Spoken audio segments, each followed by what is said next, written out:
আলহামদুলিল্লাহ, যাবতীয় প্রশংসা গুণ গরিমা একমাত্র মহান আল্লাহ তাআলার জন্য। যে আল্লাহ সুবহানাহু ওয়া তাআলা আমাদেরকে প্রতি শুক্রবারের ন্যায় আজকেও আমাদেরকে মসজিদে আসা বসার, আমাদের কিছু বলার এবং আপনাদের কিছু শ্রবণ করার তৌফিক দান করলেন। এই জন্য বলি আলহামদুলিল্লাহ। দরুদ ও শান্তির ধারা বর্ষিত হোক রাসূলের প্রতি। সকলেই আমরা সংক্ষিপ্ত আকারে দরুদ পাঠ করি। আল্লাহুম্মা সাল্লি আলাইহি আল্লাহুম্মা বারিক আলাইহি। সম্মানিত উপস্থিতি, আজকে আমার আলোচনার বিষয়বস্তু হচ্ছে নামাজের মধ্যে মনোযোগ না আসা ও তার প্রতিকার। আমরা সকলেই যদিও নামাজ না পড়তেও পারি, কিন্তু কিছু সংখ্যক মুসলমান আমরা নামাজ পড়ি, ইবাদত করার জন্য চেষ্টা করি। যদিও বেশি কিছু ইবাদত করতে না পারি, তবুও পাঁচ ওয়াক্ত সালাত আদায় করার জন্য চেষ্টা করি।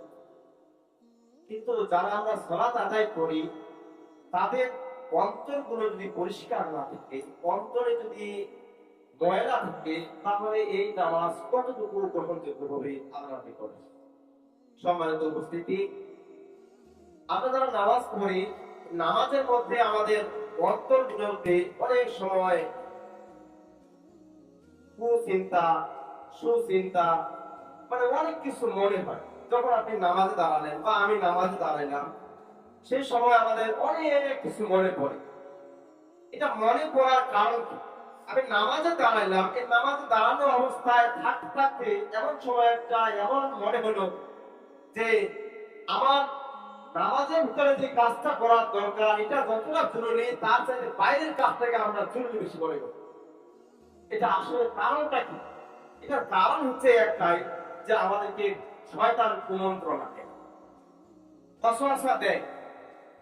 শয়তান সব সময় মুসলমানদের পিছনে লেগে আছে। যদি আপনি নামাজি না হন, তাহলে শয়তান আপনার পিছনে একটু কম ছুটবে। কিন্তু আপনি যদি নামাজি হন, এই নামাজি ব্যক্তির পিছনে বেশি শয়তান ঘুরবে। সবসময় চিন্তা করে, এই হঠাৎ করে নামাজ ধরলো, এর আবার কি হলো। শয়তান চিন্তা করে যে এর এক যেভাবে হোক এই নামাজ থেকে, এই আল্লাহর দিদার থেকে তাকে ফিরত নিয়ে আসে। ওই চিন্তা ধারণা এটা যদি জয়যুক্ত হতে পারে, তাহলে দেখবেন যে ও মানে সারাদিন দুঃখ করে থাকবে না, আমি এই বান্দাটাকে আজকে, এই আল্লাহর বান্দাকে আমি পাঁচ ওয়াক্ত নামাজ থেকে আমি বিরত রেখেছি।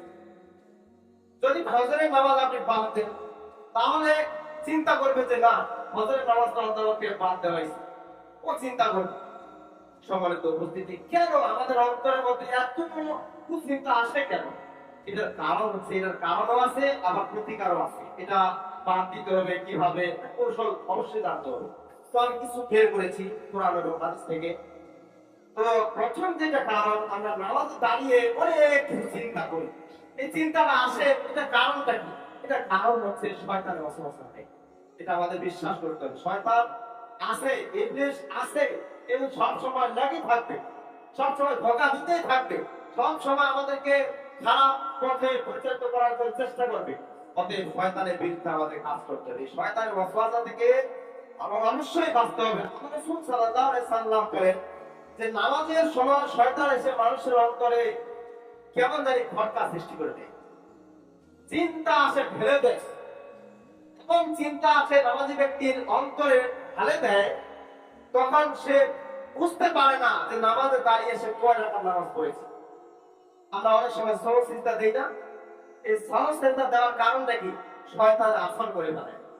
মানে আমরা দাঁড়াইছি, সবকিছু খেয়াল আছে, কোরআনের আয়াত থেকে আপনি পাঠ করছেন, সূরা ফাতিহা পাঠ করছেন, সালাত পাঠ করছেন, রুকু করছেন, রুকু তাসবিহ সব ঠিক আছে, কিন্তু যখন সিজদা থেকে উঠে আপনি আবার দাঁড়াবেন, তখন আপনাকে সন্দেহ হবে। কারণ এই যে একটা ধাক্কা, মানে এক কথায় নামাজে থেকে সিজদার স্থান থেকে আপনি উঠতেছেন, এই যে একটা ধাক্কা, এই ধাক্কার মাঝখানে শয়তান আসে ভিতরে ক্লিক লাগাচ্ছে, আপনাকে সন্দেহ ধরাই দিল। আপনার 2 রাকাত হলো না 3 রাকাত হলো। অনেক সময় দেখবেন যে ফজরে জোহরের নামাজ 4 রাকাত পড়তে 3 রাকাত পড়ে সালাম ফিরে যায়। আবার কিছুক্ষণ পরে মনে হয়েছে, কি বাবা আমি 3 রাকাত নামাজ পড়েছি। এরকম অনেক সময় হয়ে যায়। দেখবেন যে মাগরিবের সময় 3 রাকাত পড়তেছে, 2 রাকাত করে বসে আছেন, থাকতে থাকতে কারণ এখানে একটা প্রথম বৈঠক আছে, সেখানে তাশাহুদ পড়তে হবে, তাহিয়াত পড়তে হবে। এই তাশাহুদ পড়ার পরে আপনি একবার দোয়া মাসরা দরুদ শরীফ সব পড়ে এনে সালাত ফিরে আসেন। এটা কারণ নাকি? এটা কারণ আছে যে শয়তানের ধোঁকা। যখন একটুখানি সুযোগ পাবে, ফাঁকা জায়গা পাবে, সেখানে শয়তান আসে ভর করে। সম্মানিত উপস্থিতি, তাই আল্লাহ সুবহানাহু ওয়া তাআলা বলেছেন নামাজের সময় শয়তান এসে মানুষের মনে অন্তরে একেবারে যত রকম চিন্তা সব করে ফেলে দেয় যায়। আর সে বুঝতে পারে না যে আমি কয় একটা নামাজ পড়লাম, কত রাকাত নামাজ পড়লাম। সহিহ বুখারী মুসলিমে আছে এই হাদিসটা। তো শয়তান চায় না যে মানুষ মনোযোগ সহকারে ইবাদত বন্দেগী করুক। শয়তান এটা চায় না। শয়তান চায় যে নামাজ থেকে বিরত থাকুক, তো আমার দলে আসুক, আমার দলটা ভারী হয়ে যাক, তাহলে আমি আল্লাহকে বলতে পারবো যে আপনি কি করেছেন। আপনি একজন সৃষ্টিকর্তা, আপনি আপনার বান্দাগুলোকে কই আপনার পক্ষ থেকে আসতে পারেন। কিন্তু আমি কিভাবে, আমি একজন ইবলিস হয়ে আমি সবগুলোকে আমার দলে নিয়ে আসছি, আপনার কই বান্দা নাই।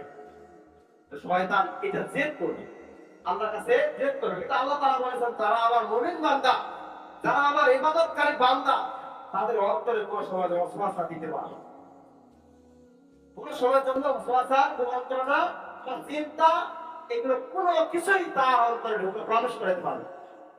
কারণ তুমি সবসময় অবহেলা করবে না, যারা অলসতা নামাজ বন্দেগী করছে করে না, করতেছে করতে করতে হঠাৎ ছেড়ে দিচ্ছে, এই সমস্ত মানুষগুলোকে যারা 5 ওয়াক্ত নামাজি নয়, তাদের অন্তরে শয়তান সব সময় লালন করার জন্য চেষ্টা করে, সব সময় তাদের অন্তরে থাকার জন্য চেষ্টা করে।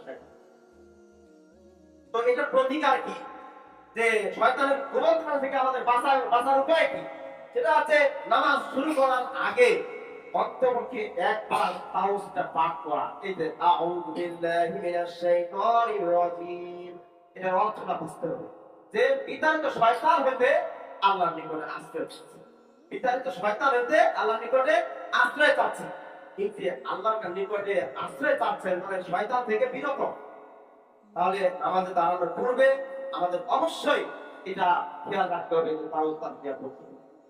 এটা গোপনে পড়েন আর জোরে পড়েন, এটা কথা নয়, কথা তাওসটা পড়ে নিতে হবে। আচ্ছা, যদি চিন্তা আসে তাহলে একটু কাজ করতে হবে, কোনটা? বাম দিকে 3 বার ফু দিতে হবে, বাম দিকে, অর্থাৎ এই কাঁধে, বাম কাঁধে 3 বার ফু দিতে হবে। এবং মনকে ফেরানোর দিকে, আবার মনটা ওই সময় একটু আকর্ষণ করে নিয়ে আসতে হবে আল্লাহর দিকে। যদি আপনি এই কাজটা করতে পারেন তাহলে শয়তান আপনার ওয়াসওয়াসা দিতে পারবে, শয়তান আপনার অন্তরে লালন করতে পারবে না, আপনার অন্তরে আসতে পারবে। যদি আপনি এই দোয়াটা পাঠ করেন বা বাম দিকে দেন 3 বার, তাহলে একটা রাসূলের হাদিস অনুসরণ করা হবে। আল্লাহ রাসূল সাল্লাল্লাহু আলাইহি ওয়াসাল্লাম যা হাদিস দিয়েছেন সেটা আমরা মেনে চলব। তারপরে আরেকটা কথা আছে, মনোযোগ না আসার কারণ হচ্ছে এরটা যে খুশুখুজুর অভাব। মানে খুশুখুজু বলতে বিনয় ও নম্রতা, অন্তরের মধ্যে একটা বিনয়ী ভাব। আমরা নামাজে দাঁড়াই তখন অনেক সময় ঝাড়া বাড়া করে আসে, দাঁড়াচ্ছে কেদারে কাতারে, হুজুর ইকামত দিচ্ছে, নামাজ পড়াচ্ছে, আমি দাঁড়ায় গেলাম, আছেন এখানে চুল কাছেন, এখানে চুল কাছেন, মানে অনেক কিছু। আপনার নামাজের সময় চুলকানি বাইরে হচ্ছে, মানে আমাদের নামাজের সময় দেখবেন মাথা চুলকাচ্ছে, নামাজের সময় চুলকা চুলকাচ্ছে, কান চুলকাচ্ছে, আবার দেখবেন যে পায়ে হাঁটু নিচে চুলকাচ্ছে, এবার চুলকানি বাইরে হচ্ছে। এটা কারণ, এটার কারণ এটাও শয়তানের ধোঁকা, এটা শয়তানের ধোঁকা। শয়তান মানে কি একটু আসর মারে দেয়, শয়তান একটু আসর মারে দেয়, ওই সময় যারা চুলকানিটা বাইরে হয়ে যায়। সম্মানিত উপস্থিতি, এই যে মনোযোগ, নামাজের একটা মনোযোগ আছে। আপনি নামাজে দাঁড়াবেন তখন মনে করবেন যে আমার আশেপাশে কেউ আছে কি না আমি জানি না, তবে আমি এক আল্লাহর ইবাদতে আমি শামিল হয়েছি। আমাকে কেউ ডাকুক আর না ডাকুক, হ্যাঁ, তবে কিছু কারণে হয়তো নামাজ ছেড়ে দেওয়া যেতে পারে। যেমন হঠাৎ করে যদি বাইরে বা সেখানে আগুন লাগে, তাহলে আপনি নামাজটা ছেড়ে দেওয়া আপনার জন্য জরুরি। যদি আগুন লাগে, মানুষের বাড়িতে আগুন লেগেছে, এই আগুনটা আগে নেভাতে হবে। কি একজন মানুষ মারা যাচ্ছে আপনার পাশে, তাহলে ওই নামাজটা ছেড়ে দিয়ে ওই মানুষটাকে বাঁচানোর জন্য চেষ্টা করতে হবে। এটা করা যেতে পারে। তবে নামাজের সময় আপনি খুবই মন নিয়ে চিন্তা করতেছেন, বাইরে এই জিনিসটা রাখে আসছি, বাইরে মোবাইলটা রাখে আসলাম, বাইরে টাকা পয়সা রাখে আসলাম, ঘরে তালা মারা দেওয়া শিখি, এই যে চিন্তা ভাবনা, এতে মনের ভিতরে একটা খুশি আসে না, মনের ভিতরে একটা শান্তি আসে না, প্রশান্তি আসে না। এটা না আসলে আপনাকে মনে করতে হবে আমাকে কি জানি একটা আশঙ্কা কারণ করে। অতএব সেখানেও আপনাকে মনে মনে একটা মনটাকে ঘুরাই নিয়ে আসতে হবে। আল্লাহ রাব্বুল আলামিন বলেন এই যে খুশি না আসার কারণে আল্লাহ তাআলা বলেন যে কদ আফলাহাল মুমিনুন, মুমিনেরা তো সফলকামী, মুমিনেরা তো সফলকামী। আল্লাযীনা হুম ফি সালাতিহিম খাশিউন, যে যারা সালাত আদায় করে তাদের অন্তরগুলো ভয়, বিনয় ও নম্রতার সহিত তারা সালাত আদায় করে। তাদের অন্তরগুলোতে ভয় নিয়ে আসে, বিনয় ও নম্রতার সাথে সালাত আদায় করে। সম্মানিত উপস্থিতি, তো আয়াত থেকে যেটা বোঝা যায় যারা মুমিন হচ্ছে তারাই যারা নামাজ আদায় করে, যারা সালাত আদায় করে। এই সালাত আদায় করার সময় তার অন্তরে খুশু নিয়ে আসে, বিনয় ও নম্রতা নিয়ে আসে, আর একবার ভয় বিহ্বল নিয়ে, মানে ভয়ের অন্তরের ভিতরে একটা ভয় আতঙ্ক নিয়ে আসে যে আমি আল্লাহর একবারে আল্লাহর কাছে দাঁড়াইছি, আল্লাহ আমাকে দেখছেন, আমার উপরে আল্লাহ তাআলা আমাকে দেখছেন, আমি কি করছি, সূরা কেরাত পড়ছি কি পড়ি না, কত রাকাত পড়লাম কি পড়ি না, এইগুলা নিয়ে সবসময় ব্যতিব্যস্ত। তাহলে মুমিনদের বৈশিষ্ট্য হলো সে যখন সালাত আদায় করে তখন তার অন্তরটাকে একবার নরম করে ফেলে, নরম বিনয় ও নম্রতার সহিত সালাত আদায় করার চেষ্টা। তো এটা প্রতিকার কি, যেটা এটা অন্তরের মধ্যে যেমন শয়তান লেগে যায়, এটা প্রতিকার হচ্ছে নামাজের আগে কিছু সময় চুপ থাকা।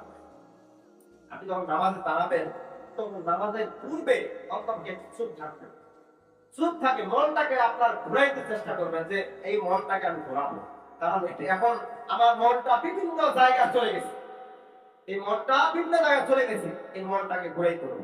সম্মানিত উপস্থিতি, একটু চেষ্টা করি যে ধরে নেন আমার এই মোবাইলটা যদি কথা না শোনা যায় তাহলে মনে করতে হবে স্পিকার নষ্ট হয়েছে, মনে করতে হবে আমার এই মোবাইলের স্পিকার নষ্ট হয়েছে। তো এই স্পিকার নষ্ট হওয়ার পরে আমাকে কি করতে হবে, আমাকে অন্তপক্ষে কিছু টাকা খরচ করে সেটা মেকারের কাছে যাইতে হবে, যাওয়ার পরে মেকারের কাছে বলতে হবে আমার কথা মেকার শোনা যাচ্ছে না, আপনি মোবাইলটা ভালো করে। তো এই যে মোবাইলটা ভালো করার জন্য আপনি মেকারের কাছে গেলেন, এই মেকারের কাছে যাওয়ার পূর্বে চিন্তা করলেন যে আমার কত টাকা লাগবে, আমি যাব, আমি যাওয়ার পরে মেকারের কাছে বলবো, মেকার যদি সিরিয়াল না থাকে তাহলে আমার মোবাইলটা দেবো, সে দেখবে, আমার পরিষ্কার করে দেবে, বা আমার মোবাইলটাকে সুন্দর করে সার্ভিসিং করে দেবে। এই যে একটা চিন্তা ভাবনা মোবাইলটা ঠিক করার পূর্বে, সেরকম ভাবে আপনি একটা মানে ধরে নেন আমার অন্তরটা গোড়া, আমার অন্তরটা মরা, এই অন্তর মরাটা, এই মরা অন্তরটাকে সতেজ করার জন্য অন্তরকে আপনাকে চুপ থাকতে হবে। অন্তরকে মসজিদে এসে একটু দাঁড়িয়ে থাকবেন, বসা তো যাবে না, বসা তো নিষেধ, বসা যাবে না, তো দাঁড়িয়ে থাকেন, দাঁড়িয়ে থেকে মনটাকে একটু ঘোরান। এই মনটা কোথায় গেছে, কোন দিকে গেছে, আমাদের মনের এই অন্তরের যে একটা ক্যাপাসিটার, এটা অনেক দূর চলে যায়। আপনার মনটা আপনি এখানে স্থির হয়ে আছেন, কিন্তু এখন এখানে একটু স্মরণ করা ঢাকা আপনি কি করেছেন সব কিছু চিন্তা করতে। আপনার মন কিন্তু এখানে মসজিদে, কিন্তু একটু যদি মনটা ঘুরে যায় তাহলে দেখবেন যে আপনি কান্দরে কি করে আসছেন, কান্দরে কার আয়ের কোন দিকে আছে, আবার কার জমিনে কতটুকু ধান ভালো হয়েছে কিনা সবগুলো আপনি বলতে পারবেন এখানে। তাহলে অন্তর, ওই অন্তরটা কতটুকু ঘুরে, মানুষের অন্তর সবচেয়ে চলাচল করে বেশি, গাড়ি ধরার চাইতেও বেশি চলে। সম্মানিত উপস্থিতি, এই অন্তরটাকে ঘুরে দিতে হলে নামাজের পূর্বে অন্তরকে একটু চুপ থাকতে হবে। আপনি 5 সেকেন্ড 10 সেকেন্ড চুপ থাকলেন, চুপ থাকার পরে এখানে তাওয়াসসুফিয়া পড়লেন, তারপরে আপনার অন্তরটাকে ফিরিয়ে নিয়ে আসলেন, এখানে আমি আল্লাহর সামনে দাঁড়িয়ে আছি, আমি আল্লাহর সামনে এখন ইবাদত বন্দেগী করব, আল্লাহ তাআলা দেখছেন, আমার অন্তরে যাতে অসহতা না আসে তখন চিন্তা করবেন তসবিহ তাহলিল কিভাবে করতে হবে, কোথায় কি করতে হবে, এগুলো আপনি চিন্তা অন্তরকে একটু চুপ থাকার চেষ্টা করবেন। তুমি কল্পনা করুন আপনি আল্লাহর সামনে দাঁড়িয়ে আছেন, এরকম মনে করে কল্পনা করতে হবে। তারপরে মনে করুন যে এই নামাজে হয়তো আমার শেষ নামাজ। আপনি যখন নামাজে দাঁড়াবেন, এই নামাজে দাঁড়ানোর সময় আপনাকে মনে করতে হবে আমি যে নামাজে দাঁড়াচ্ছি এই নামাজটা হয়তো আমার শেষ হবে কি হবে না, বলা যাবে না। এই নামাজটা হয়তো আমার শেষ নামাজ হতে পারে। আমরা তো অনেক সময় নামাজ ছেড়ে দিচ্ছি, ফজরের নামাজ পড়ি না, জোহরের নামাজ পড়ি না, আমার চিন্তা করছি জোহরের নামাজ আসলে ভালো, তো সেটা নিয়ম না, সেটা হচ্ছে কি যে এটা কে করতে পারে, এটা সাধারণ মানুষ। আমরা তো মানুষ, আমাদের মরণ তো সামনে, মানে নাকের ডগায় আমাদের মৃত্যু। বলা যায় না কার কোন সময় মৃত্যু হয়ে যাবে। সেদিন দেখলাম যে ওই যে মিলগেটে একটা বুড়া মানুষ নিচে বসে এরা মুড়ি বিক্রি করে। দেখবেন ওরা বা মৃত্যুটা কেমন, ও দোকান খুলতে আসছে বিকাল বেলা, যে মুড়ির দোকানটা খুলবে এই সময় আসে হঠাৎ করে হাট, মানে ওর হাট করা হয়ে গেছে। এই সময় একটু হাসপাতাল পর্যন্ত পৌঁছতে পারছে কি পারে না তা জানি না। এখন পরে শোনা গেল যে বাইকে করে বেড়াচ্ছে, এই পুরোটা মৃত্যুবরণ করেছে। তাহলে মানুষের মৃত্যুটা কেমন? ওই লোকটা নিয়োগ করে আসছে যে আমি দোকান খুলবো, যা মানুষের কাছে কাস্টমারের কাছে কিছু বিক্রি করবো, ওর নিয়োগটা হচ্ছে এরকম।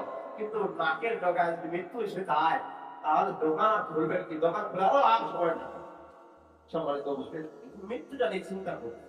যখন আমরা নামাজে দাঁড়াবো সে সময় মৃত্যুটাকে চিন্তা করি, মৃত্যু কি জিনিস। সে এই যে গত বুধবারের দিন আমাদের মামুনুল হক ওই জাহান্নাম, মৃত্যু আর জান্নাত এগুলো সম্পর্কে আলোচনা করলেন।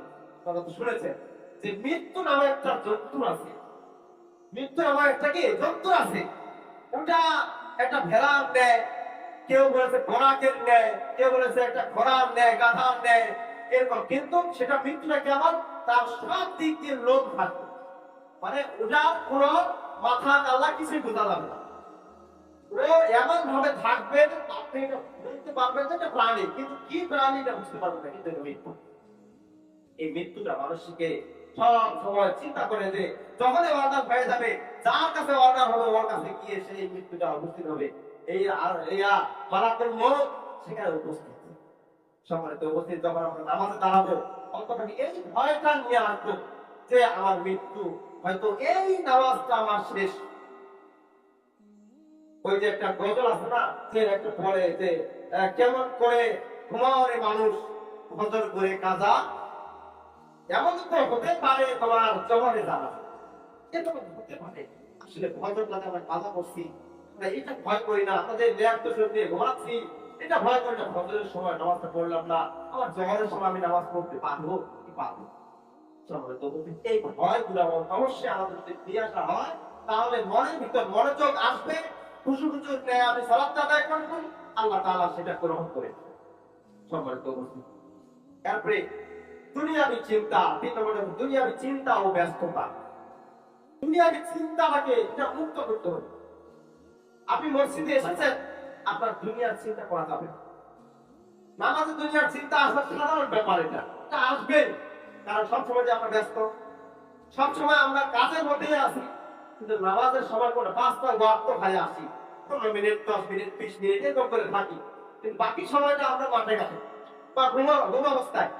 তো এই যে আমরা দুনিয়াবি চিন্তাটা এটা যে আসে, এটা আমাদের স্বাভাবিক, এটা আসবেই। তো এটা থেকে আমাদের বিরত থাকতে হবে। অন্তপক্ষে নামাজের সময় মসজিদে নামাজ পড়েন আর বাড়িতে নামাজ পড়েন, এটা থেকে আপনাকে বাদ দিতে হবে যে দুনিয়াটা এখন আর দুনিয়া নয়। এখন আমি আল্লাহর পথে আসছি, এখন আল্লাহর কাজে আমরা নিযুক্ত। এখন আল্লাহর কাজে আমরা নিযুক্ত, এই কাজটা আগে করতে হবে দুনিয়ার পরে। যখন আপনি গেট থেকে বাইরে হয়ে চলে যাবেন তারপর আপনি দুনিয়াটা চিন্তা করেন।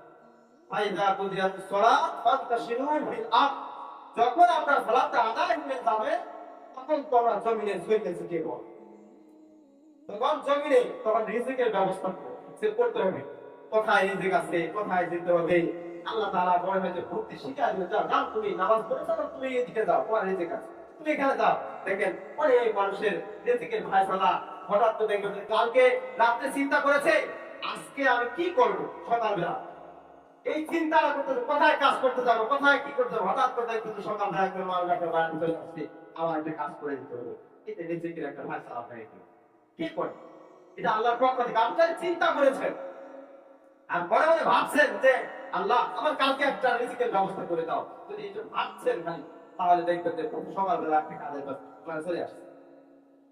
কিন্তু আমরা অনেক সময় বলি কত ভাবে দেখলাম করে না, কিন্তু আপনার রিজিকের তো ফায়সালা নেই। আপনার রিজিক তো ফায়সালা হয়নি, যদি ফায়সালা হতো তাহলে ঠিকই আসতো। আমরা এইটা বলতে অবশ্যই বিশ্বাস ঈমান হতে। তো অবশ্যই আমাদেরকে নামাজের আগে সব কাজ গুছিয়ে নিতে হবে। মানে এক কথা নামাজের মধ্যে যতটুকু দরকার আমার কাজ, এবং আমার কাজ কি যে একটা পায়জামা পাঞ্জাবি পরতে হবে, টুপি দিতে হবে, বা এখন একটু যদি আতর টাতর লাগাইতে হবে, তা হবে, পরিষ্কার আছে কিনা, তোয়া পবিত্র আছে কিনা, নামাজের খরচ কয়টা, এগুলো অবশ্যই আমাদের জানতে হবে। নামাজের বাইরের খরচ, ভিতরের খরচ, এগুলো অবশ্যই আমাদের জানতে হবে। নামাজের বাইরে হচ্ছে 7টা খরচ আছে, ভিতরে আছে 6টা খরচ, 713টা খরচ আছে। আমরা তো এটা জানি না। 713টা খরচ আমরা অবশ্যই জানতে হবে। তো তার মধ্যে আমরা যদি একটাও না জানি তাহলে কি হবে? 13টা খরচ আমাদের অবশ্যই আদায় করতে হবে। সম্মানিত উপস্থিতি, 13টা খরচের কথা আমি আরো দিন আলোচনা করবো। অবশ্যই এটা জানা, খরচগুলো জানতে হবে। যেমন খরচ, আমরা অজু করি, অজুর খরচ একটা কয়েকদিন আগে জানিয়ে দিয়েছিলাম। অজুর খরচ একটা অবশ্যই জানতে হবে। অজুর খরচটা যদি না জানেন তাহলে আপনার তো পবিত্রতা হাসিল হলো না, আপনার তো পবিত্রতা অর্জন হলো না, তাহলে ইবাদত করে কি হবে? বলেন, আপনার পবিত্রতা আগে লাগবে। মনের একটা অন্তরের পবিত্রতা, মানের পবিত্রতা, আপনার নিজেকে যা আছে সেটা পবিত্রতা আছে কিনা ওই দিক দিয়ে গুছিয়ে নিয়ে আসতে হবে। মানে সাজানো গোছানো, সব জায়গায় সাজানো গোছানো। আপনি ইবাদত করতে যাচ্ছেন, এখন খালি একটা লুঙ্গি পরে একটা গেঞ্জি পরে চলে যাচ্ছে, কিন্তু এটা তো নয়। আপনার এই লুঙ্গি পরা আর গেঞ্জি পরা, আপনি কি ভাবলেন যে আমি আল্লাহর কাছে আপনার সময় হয়ে গেছে, এই জোহরের নামাজটা হয়ে গেল, এই যাই নামাজটা এক করি, এই যে এই কথা বললেন কেন? আপনাদের এটা কাজ, এটা করতে হবে। কারণ এটা করতে হবে অন্তর থেকে। এটা আপনাকে অন্তর থেকে কাজটা করতে হবে। এটা হেই হেই করে লাভ নাই। জোহরের আযান দিয়ে দিলে মুয়াজ্জিনটা কাজ নাই, আযান দিয়ে দিলে যাই নামাজটা আগে পড়ে নেই, এটা যাই নামাজটা আগে পড়ে নেই, এটা কি বোঝাচ্ছে বা আমি কি বোঝাচ্ছি? এটা এটা বিশ্বাস নয়, এটা ইবাদত নয়। ইবাদত করতে হবে। ও এখন সময় হয়ে গেছে, সূর্য মাথার উপর ঢলে গেছে পশ্চিম দিকে, অতএব নামাজের সময় হয়ে গেছে। আপনাকে আযান দিতে হবে কেন? মুয়াজ্জিন আশা করবেন না, আপনি আগে ভাগে চিন্তা করবেন এখন সময় হয়ে গেছে, আমাকে যাইতেই হবে।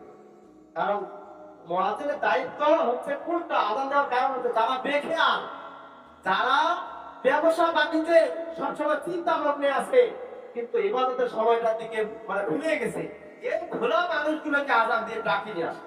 কথা হচ্ছে এটা। কিন্তু আপনি বসে আছেন, আপনি দাঁড়িয়ে আছেন, আপনি শুয়ে আছেন, চিন্তা করতেছেন যে আযান এখন হবে, কিন্তু আপনি আসতেছেন না, আপনি আসেন না। এটা কারণটা কি?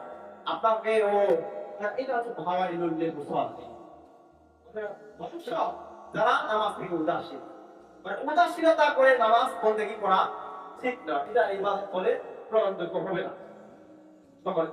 এই জন্য নামাজে দাঁড়াতে গেলে আমাদের অবশ্যই সাজিয়ে গুছিয়ে গোছানো জিনিসগুলো, যেমন আমরা অন্য জায়গায় মেহমান খাইতে যাই, বা একটা বিয়ের আয়োজনে যাই, বা একটা দাওয়াত দিচ্ছে, বা অন্য জায়গায় একটা আত্মীয় স্বজনের বাড়িতে যাচ্ছেন, তখন আপনার যেমন সাজানো গোছানো, টাকা নিচ্ছেন, কত টাকা ভাড়া লাগবে লাগবে না, এমনকি আপনার পরিষ্কার আছে কিনা শরীর, আপনার কাপড়টা নতুন কি পুরাতন, বা জুতাগুলো যে যদিও বাকি দিনগুলো জুতাগুলো পালিশ করেন না, যেদিন আপনি বিয়ের বাড়ি বা যেখানে সাথে যাচ্ছেন সেখানে আপনার জুতাগুলোকে কাপড় দিয়ে দেয়াল দিয়ে উৎসাহী করছেন, তখন যদি সাজানো গোছানো হয় তাহলে একটা আল্লাহর ইবাদত, আল্লাহর ঘর, একটা উত্তম জায়গায় আপনি আসছেন, তাহলে আপনাকে সাজানো গোছানো হবে না?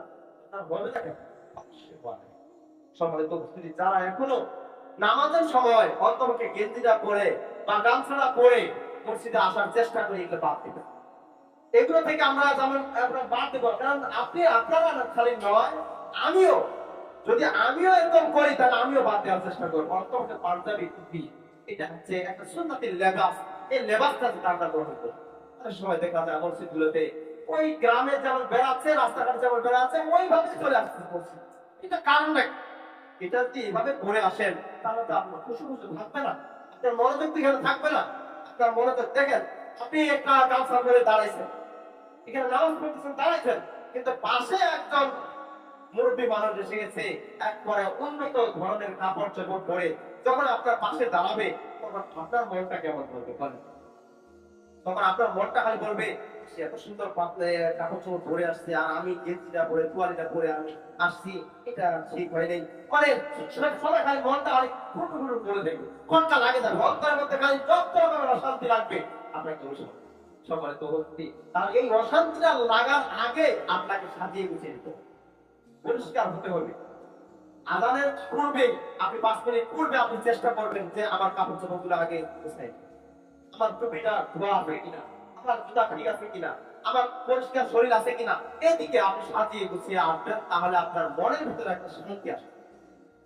কিন্তু এই যে আমরা বলি যে নামাজের সময় আমার মনটা থাকে না, অশান্তি ভাব লাগে, সব সময় কুচিন্তা, যেখানে সেখানে চিন্তা এখানে আসে, জমা হয়ে যায়, এটার কারণটা কি? কারণটা হচ্ছে একটাই, যে শয়তানের কুমন্ত্রণা তো থাকবেই, ওটা তো কম্পালসারি। তার মধ্যে আমাদের কতগুলো পোশাক আশাকের জন্য মনটা খুশি পাই, মনটা ছটফট করে যেখানে সেখানে চলে যায় মন। কার কাপড় কেমন, কার পবিত্র শরীর আছে কিনা, কার শরীর থেকে সেল আসতেছে, কে আতর মাটিতে, সবসময় এই চিন্তা করে। যদি আপনিও আতর গোলাপ মাখেন, আতর সেল লাগান, তাহলে আলাদা সেল আপনার নাকে আসবে না, তাহলে আপনার খুশি নষ্ট হবে না। সম্মানিত উপস্থিতি, আপনারা চেষ্টা করবেন, যারা আমরা এই পাঞ্জাবি টুপি পরে মসজিদে যাই না, 5 ওয়াক্ত নামাজ পড়ি না, তাদের অন্তরগুলো এইভাবে মন মরে যাচ্ছে, মানে অন্যদিকে চলে যাচ্ছে মনোযোগ। এই মনোযোগ খুশি নিয়ে আসতে হবে। এক, আমাদেরকে পবিত্রতা হাসিল করে মসজিদে এসে আমরা চেষ্টা করব সকলে যাতে পাঞ্জাবি ও টুপি পরে মসজিদে। আচ্ছা, আরেকটা সমস্যা, যে মন আসে না, এই মসজিদে যখন আসি তখন নামাজে আমাদের মন থাকে না। আর একটা কারণ হচ্ছে যে নামাজের অর্থটা আমরা বুঝি না, নামাজের অর্থটা আমরা বুঝি না। এই যে সালাত, এটা কি? নামাজের মধ্যে যতগুলো দোয়া, তাসবিহ, তাহলিল পড়া হয়, বা নামাজের মধ্যে যতগুলো সূরা কিরাত পাঠ করা হয়, এগুলো প্রত্যেকটা অর্থ না জানার কারণে আমাদের অন্তরগুলো অন্যদিকে ছুটে যায়। যদি আমরা প্রত্যেকটা জায়গায়, যেমন স্থান ভেদে, যেমন ধরে নেন আপনি দাঁড়াইছেন, দাঁড়ানোর পরে সুবহানাল্লাহি ওয়া বিহামদিহি ওয়া তাবারাকা ইসমুহু ওয়া তাআলা জাদ্দুহু ওয়া লা ইলাহা ইল্লাল্লাহ, এটা পাঠ করলেন, এটার অর্থ নাই। আপনার জানতে হবে সুবহানাকা, এটার অর্থটা কি? যে তুমি পবিত্র, তুমি পবিত্র, আল্লাহ তাআলা কাছে বলছেন এটা। আল্লাহুম্মা, হে আল্লাহ তুমি পবিত্র, এই এতটুকু যদি আমি না জানি তাহলে কি হলো? যেমন এটার পর আরেকটা আল্লাহ আল্লাহুম্মা বাইনি ওয়া বাইনা খাতায়ায়া কামা বা'আতা বাইনা নাফসি ওয়া ফাতি, এই যে একটা সানা আমরা পড়ি, এই সানাটার অর্থ কি? এই অর্থগুলো আমাদেরকে অবশ্যই জেনে নিতে হবে। আসলে এই অর্থগুলো খুতবার মাধ্যমে এত সময় লাগবে অনেক।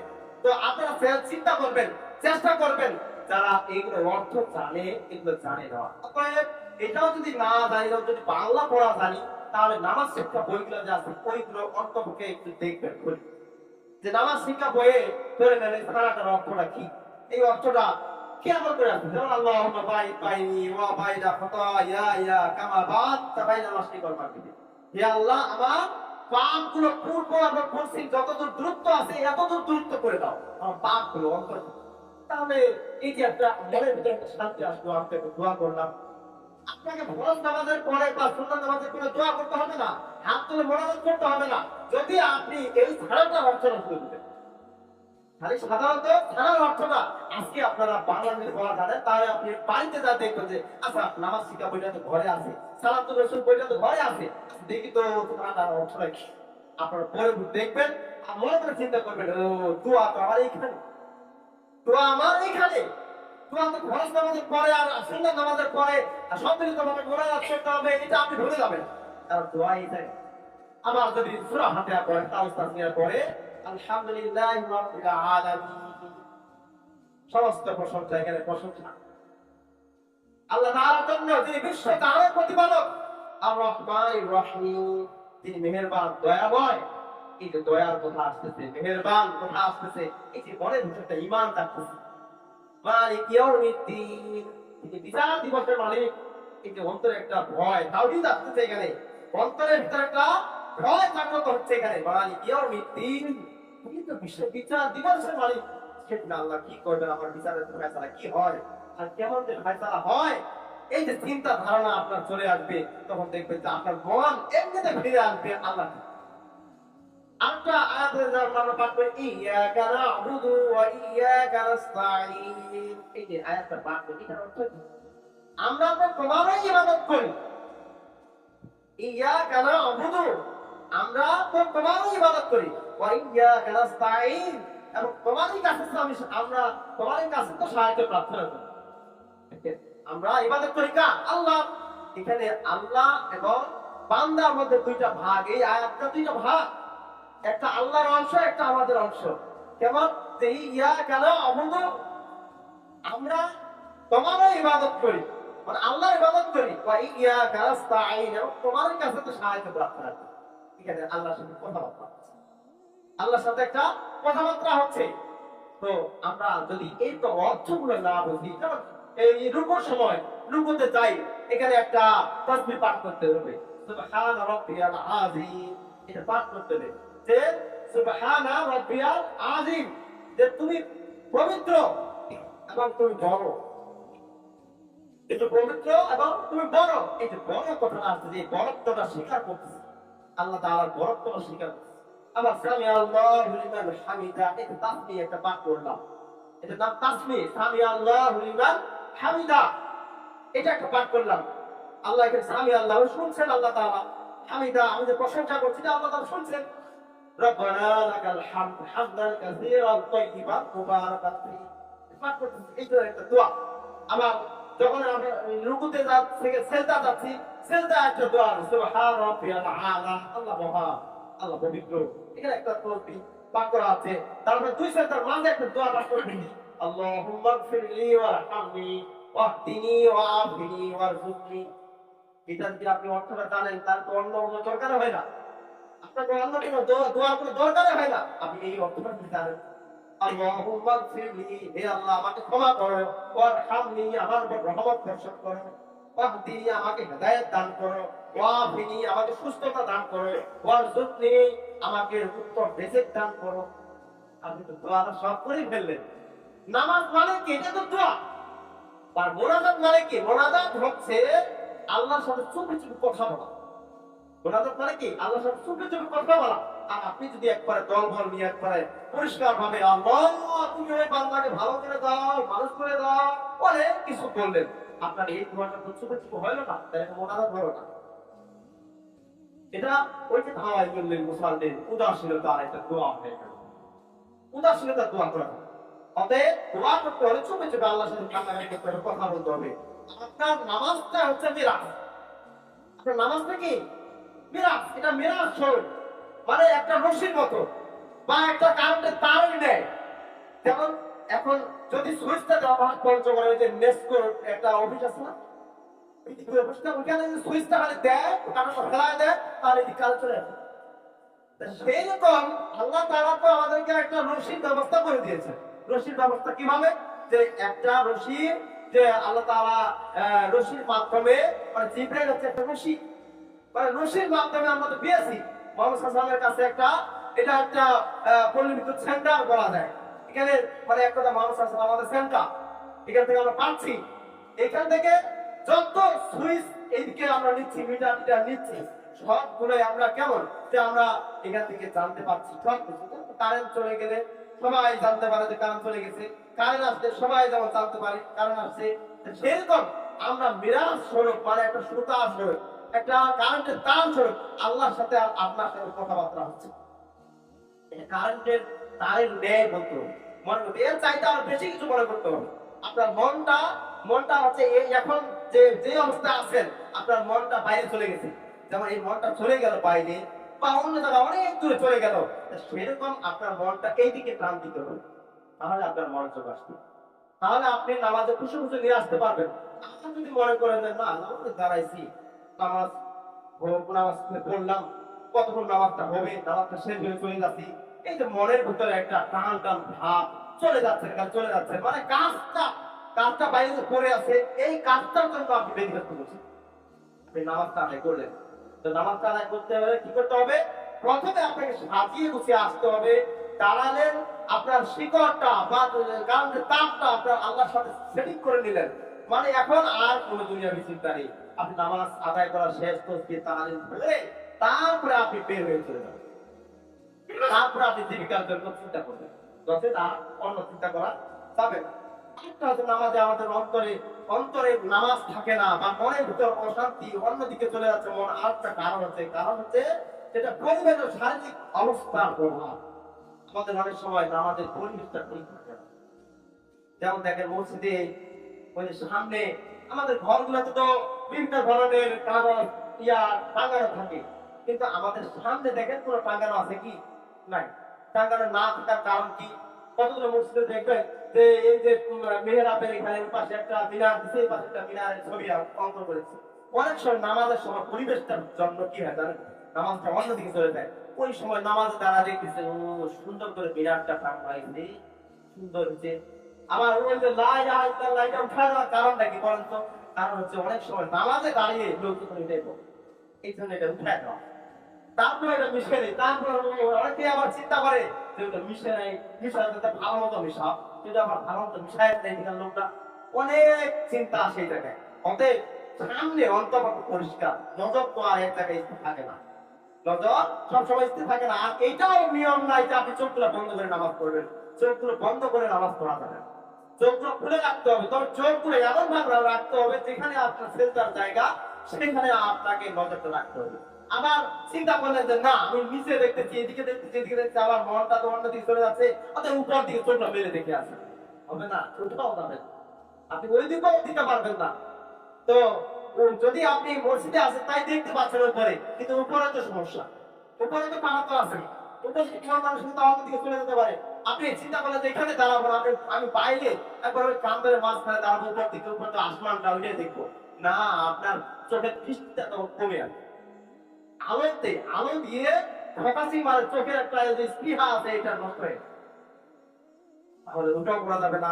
তো অতএব যেমন ভাবে নামাজে দাঁড়াইতে হবে সামনে যাতে কোনো কিছু না থাকে। আমরা অনেক সময় ওই কি ওই বৃষ্টি টিষ্টি আনে এখানে রাখি না, এটা রাখাটা ঠিক না। অনেক আমরা হয়তো মুরব্বী মানুষেরা কিছু মনে করি না, যা আছে আছে এখানে মিষ্টি টিষ্টি আছে খাও, কিন্তু ছোট যেগুলা যুবক বাচ্চারা যা আছে এইগুলো মনে করে কি জানেন, তুমি মিষ্টিটা কোথাও দিবে, একটা দিলে বেশি বাচ্চারা নাই বা মানে এই চিন্তা ধারণা। তো এইগুলা রাখানো ঠিক না, এই জায়গায় একটু সেপে রাখবেন, মানে কোনার মধ্যে দিকে রাখবেন, যাতে মানুষের চোখের দৃষ্টিটা এখানে না আসে।